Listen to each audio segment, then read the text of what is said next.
Hello friend, फिर से आपका वेलकम है मेरे इस चैनल में। मैं कुछ ऑब्जेक्टिव प्रश्न को लेकर के आया हूं, तो देखते हैं दोस्तों। वो भी प्राकृतिक रेशा पे आधारित है। क्वेश्चन फर्स्ट आप देख रहे हैं, प्राकृतिक रेशे किसे कहते हैं। ऑप्शन 4 है, ए बी सी डी। रेशे ऑप्शन ए है, रेशे जो पौधों से प्राप्त होते हैं, तो ये तो सही है। रेशे जो पशुओं से प्राप्त होते हैं, ये भी सही है। रेशे जो मनुष्य बनाता है, ये नहीं है, सिंथेटिक है। इसका मतलब है ए और बी आपका सही है, यानी कि डी ऑप्शन सही है। ए और बी दोनों आपका सही है। चलते हैं सेकंड क्वेश्चन की तरफ। क्वेश्चन नंबर सेकंड, निम्नलिखित में से कौन सा प्राकृतिक रेशे हैं।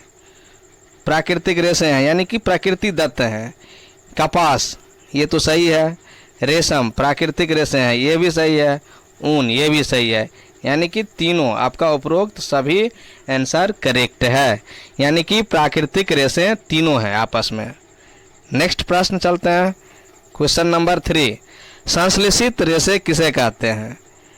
संश्लेषित मतलब होता है synthetic, synthetic fibre, synthetic fibre यानी जो मनुष्य द्वारा तैयार किया जाता है, वह रेशे जो मनुष्यों द्वारा बनाया जाता है। देख लेते हैं ऑप्शन, और इसका ऑप्शन है बी, प्राकृतिक रेशे। तो दोस्तों पहले तो प्राकृतिक रेशा नहीं होगा, यानी वह रेशा जो मनुष्यों द्वारा बनता है, ये तो ठीक है। इनमें से कोई नहीं, तो ये तो नहीं होगा। एक और दो दोनों, तो ये भी नहीं होगा। एक और दो दोनों, संश्लेषित रेशे किसे कहते हैं। इसका ऑप्शन सी यहाँ आंसर है, जो गलत है। ये ए आंसर होगा, एक ही आंसर होगा, ए आंसर होगा। क्यों? क्योंकि एक और दो तो होगा नहीं, बी में नहीं होगा। संश्लेषित रेशे मनुष्य के द्वारा तैयार किया जाता है, प्राकृतिक रेशे प्रकृति से प्राप्त होता है, इसलिए वह रेशे जो मनुष्यों द्वारा बनाए जाते हैं, तो संश्लेषित रेशे हैं। ए ऑप्शन ए होगा। अब चलते हैं संश्लेषित रेशे कौन कौन से हैं। तो आपका नायलॉन भी संश्लेषित रेशा है, पॉलिएस्टर भी है जो मानव निर्मित है, रेयॉन भी है जो किसी जीव जंतु और प्लांट से नहीं मिलता है, इसलिए इसमें आपका ऑप्शन डी आपका सही है। अब अगली क्वेश्चन की ओर चलते हैं। रेयॉन किस प्राकृतिक स्रोत से प्राप्त किया जाता है। रेयॉन, तो बहुत ही सुंदर क्वेश्चन है। रेयॉन किस प्राकृतिक स्रोत से प्राप्त किया जाता है। तो प्लास्टिक से नहीं, पटसन से नहीं, पटसन भी प्राकृतिक रेशा हो गया, और रेयॉन जो है सिंथेटिक है। ऊन, ये भी प्राकृतिक रेशा हो गया, तो ये तो नहीं होगा। लेकिन रेयॉन जो है ये कास्ट लुगदी से तैयार किया जाता है। अब नेक्स्ट क्वेश्चन की ओर चलते हैं। क्वेश्चन नंबर 6, कृत्रिम रेशम किसे कहते हैं। कृत्रिम रेशम यानी पॉलिएस्टर, नायलॉन, एक्रेलिक। कृत्रिम रेशम, कृत्रिम रेशम जो है आपका, ये तीनों नहीं होगा, रेयॉन होगा। रेयॉन को कहा जाता है। रेयॉन को ऊन के साथ मिलाकर क्या बनाते हैं। रेयॉन को ऊन के साथ मिलाकर क्या बनाते हैं। जुराबें नहीं भाई, चादरें नहीं, उपरोक्त सभी ये दोनों नहीं होगा, तो ये भी नहीं होगा। यानी गलीचे जो है आपका रेयॉन को ऊन के साथ मिलाकर बनाते हैं। प्रथम पूर्ण रूप से संश्लेषित रेशा क्या है। प्रथम पूर्ण रूप से, तो दोस्तों कपास तो एक प्राकृतिक रेशा है। संश्लेषित रेशा की बात आई है, ये नहीं है। नायलॉन, रेयॉन और पॉलिएस्टर इसी में से होगा। तो कौन सा है प्रथम पूर्ण रूप से संश्लेषित रेशा, यानी प्रथम पूर्ण रूप से जो है ये नायलॉन है। नायलॉन का तार देखे हैं आप लोग, तो नायलॉन ही है। ये पॉलिएस्टर भी नहीं है और रेयॉन भी नहीं है। नायलॉन का निर्माण किससे किया गया है। नायलॉन का निर्माण तो कोयला का प्रयोग हुआ है, वायु का प्रयोग होता है और जल का प्रयोग हुआ है, यानी कि उपरोक्त सभी का प्रयोग हुआ है। नायलॉन रेशा कैसा होता है, प्रश्न 10, प्रबल होता है यानी कि बहुत मजबूत होता है, हल्का होता है ये भी सही है, प्रत्यास्थ होता है यानी कि इलास्टिसिटी क्षमता होती, इलास्टिसिटी इसमें होता है, लचीलापन होता है, यानी कि उपरोक्त सभी, ये आपका ऑप्शन सही है। नायलॉन के रेशे से कौन कौन सी धातु वस्तुएं बनती है? नायलॉन से कौन कौन सी वस्तु बनती है हम लोग देखते हैं। जुराबे भी बनता है, तंबू भी बनता है और आपका रस्सी भी बनता है, रस्से, यानी तीनों चीज़ सही है, यानी कि ऑप्शन डी आपका सही है, करेक्ट है। अब चलते हैं अगली प्रश्न की ओर। चट्टानों पर चढ़ने के लिए रस्से किसके बने होते हैं? बहुत ही इंपॉर्टेंट क्वेश्चन है। चट्टानों पर चढ़ने के लिए रस्से किसके बने होते हैं?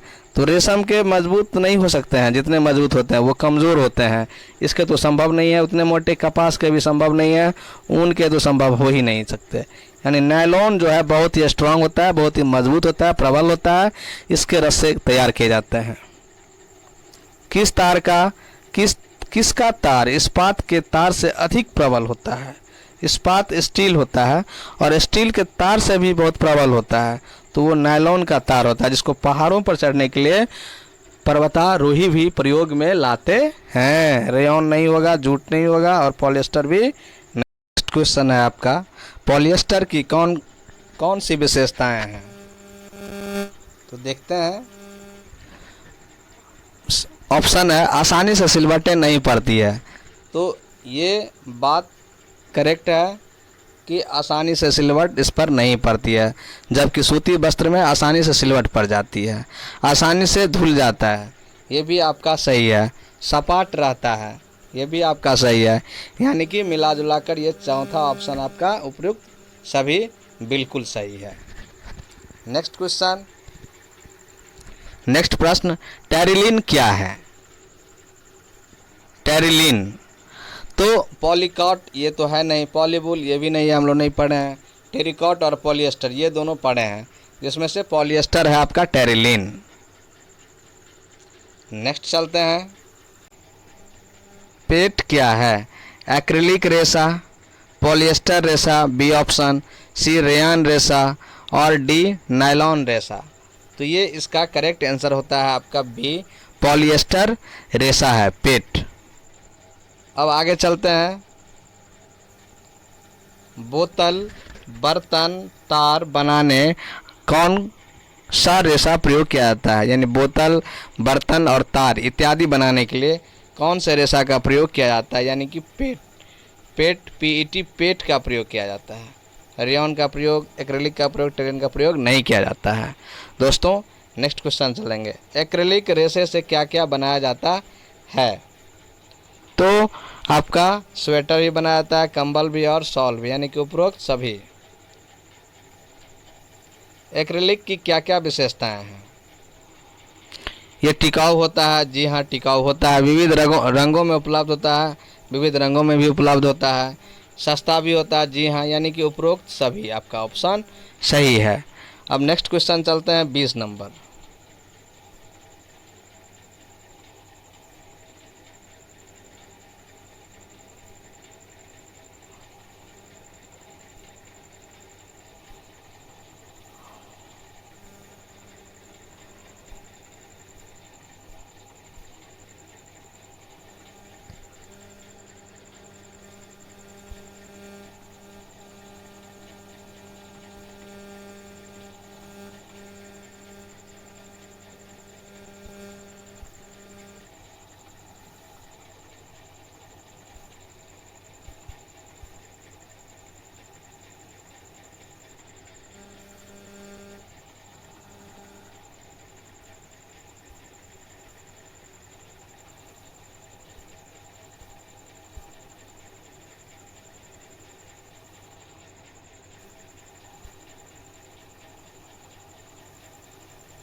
नाइनटीन नंबर क्वेश्चन था कि एक्रिलिक की क्या क्या विशेषताएं हैं, तो मैंने बताया था कि उपरोक्त सभी इसमें होगा।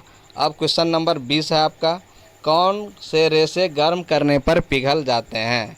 बहुत ही कितना सुंदर क्वेश्चन है।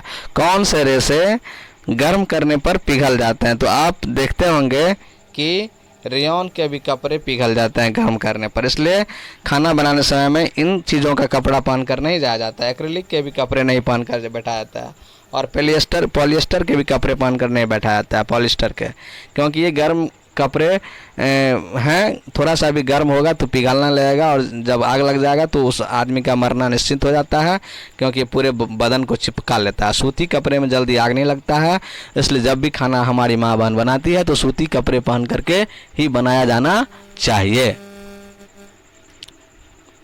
तो अब नेक्स्ट क्वेश्चन की ओर चलते हैं। क्वेश्चन नंबर 21, थर्मोप्लास्टिक क्या है? थर्मो और प्लास्टिक दो शब्द से बना हुआ है। वह प्लास्टिक जो गर्म करने पर आसानी से मुड़ जाता है। जी हाँ, थर्मोप्लास्टिक का मतलब ही होता है कि वह प्लास्टिक जो गर्म करने पर आसानी से मुड़े। प्लास्टिक जो टूट जाता है, नहीं भाई। वह प्लास्टिक जो गर्म करने पर नहीं मुड़ता है, नहीं भाई। इनमें से कोई नहीं, ये भी नहीं। यानी कि आपका ए ऑप्शन सटीक है आंसर। निम्न में से कौन से थर्मोप्लास्ट के उदाहरण हैं? थर्मोप्लास्ट के उदाहरण कौन कौन से हैं? पॉलीथीन है, हाँ, गर्म करने पर यह भी पिघल जाता है। एक्रिलिक भी है, पीवीसी है, हाँ, यानी कि उपरोक्त सभी है आपका। थर्मोसेटिंग प्लास्टिक किसे कहते हैं? थर्मोसेटिंग प्लास्टिक जो उष्मा देने पर नरम न हो, जो उष्मा देने पर नरम न हो, जिसको एक बार ही सांचे में डाला जा सके, जो उष्मा देने पर नरम हो जाए। थर्मोसेटिंग यानी गर्मी देने पर वो सेट हो जाए, यानी जो उष्मा देने पर नरम हो जाए तो नहीं, सेट हो जाए, यानी कि जो उष्मा देने पर नरम न हो। थर्मोसेटिंग प्लास्टिक आपका ए और बी ऑप्शन सही है, यानी कि डी ऑप्शन आपका सही है। थर्मोसेटिंग प्लास्टिक के उदाहरण कौन कौन से हैं? बैकेलाइट, मेलामाइट, एक और दो, दोनों इनमें से कोई नहीं है। नन तो नहीं होगा, ये एक और दो दोनों, बैकेलाइट भी है और मेलामाइट भी है। प्लास्टिक के कौन कौन से अभिलाक्षणिक गुण हैं? प्लास्टिक का कौन कौन सा गुण है भाई? अनाभिक्रियाशील, माने किसी चीज़ से अभिक्रियाशील नहीं है, ये सही है, इसलिए इसमें भी हम पानी पीते हैं, कोई दिक्कत नहीं है। कुचालक पदार्थ है, ये भी सही है। हल्का और प्रबल होता है, ये भी सही है, यानी कि उपरोक्त सभी आपका आंसर है। बैकेलाइट प्लास्टिक से कौन सी चीज़ें बनती है? तो आप बिजली के स्विच तैयार किए जाते हैं, चूँकि कुचालक होता है। विभिन्न बर्तनों के हत्थे भी बनते हैं, चूँकि गर्म नहीं होगा, यानी कि ये एक और दो ऑप्शन आपका सही है, ये ऑप्शन आपका डी गलत है। 27 नंबर क्वेश्चन, कौन सा प्लास्टिक जो अग्निरोधक के रूप में परिधानों में प्रयुक्त होता है? कौन सा प्लास्टिक जो अग्निरोधक के रूप में, यानी कि अग्निरोधक यानी कि अग्नि का कुचालक हो, उसके रूप में आपका प्रयोग किया जाता है? तो अभी अभी हमने बताया, बैकेलाइट के बारे में भी चर्चा किया था। परिधानों में, परिधान मतलब तो कपड़ा होता है, तो मेलामाइन का प्रयोग आप इसमें कर सकते हैं। बैकेलाइट का प्रयोग परिधानों में नहीं किया जाता है।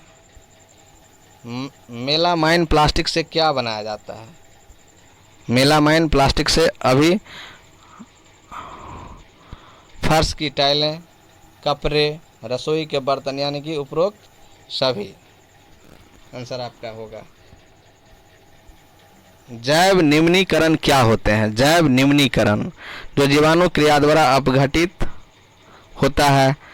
बी जो जीवाणु द्वारा अपघटित नहीं होता है। सी जो विषाणु द्वारा अपघटित होते हैं। डी जो विषाणु द्वारा अपघटित नहीं होता है। पहले तो विषाणु वाला जो टॉपिक है दोस्तों, उस टॉपिक को आप कैंसिल कर सकते हैं, यानी कि ये दो ऑप्शन आपका नहीं हुआ। जैव जीवाणु निम्नीकरण हुआ, अपघटित नहीं होता है, तो ये भी ऑप्शन आपका नहीं हुआ, यानी कि ऑप्शन ए आपका आंसर है। अपशिष्ट कौन कौन से होते हैं? अपशिष्ट वेस्ट प्रोडक्ट को कहा जाता है अंग्रेजी में। अब यहाँ देखते हैं अपशिष्ट क्या है। तो फलों के छिलके, लकड़ी, प्लास्टिक की थैलियाँ, सूती कपड़ा, यानी कि ये सभी अपशिष्ट पदार्थ हैं। पर्यावरण प्रदूषण किस कारण से होता है?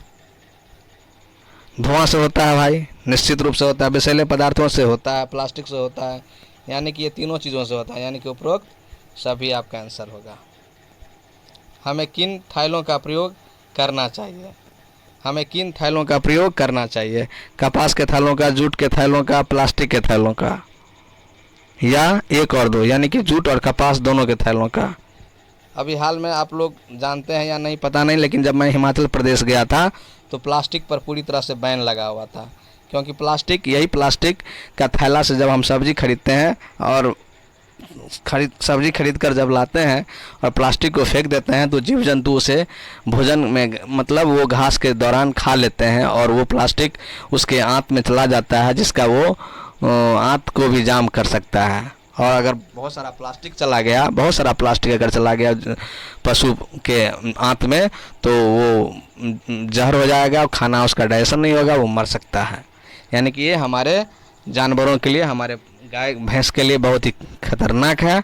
इसलिए हमें कपास और जूट के थैलों का प्रयोग करना चाहिए। हिमाचल प्रदेश में बहुत सारे स्टेट में इसका प्रयोग किया जाता है, बिहार में भी इसे लागू किया गया था, परंतु अब फिर प्लास्टिक का कुछ दिन में बॉन्ड लग गया था, प्रशासन उस पर फाइन कर रही थी, लेकिन फिर से ये शुरुआत बिहार में भी देखने को मिल रहा है, लेकिन ऐसा नहीं होना चाहिए। तो दोस्तों, इस प्रकार से हमने इस चीज़ को सीखा है, प्लास्टिक या तंतु के बारे में, रेशा के बारे में, प्राकृतिक रेशा और कृत्रिम रेशा के बारे में। मेरे ख्याल से एक भी प्रॉब्लम आप लोगों का नहीं छूटा होगा।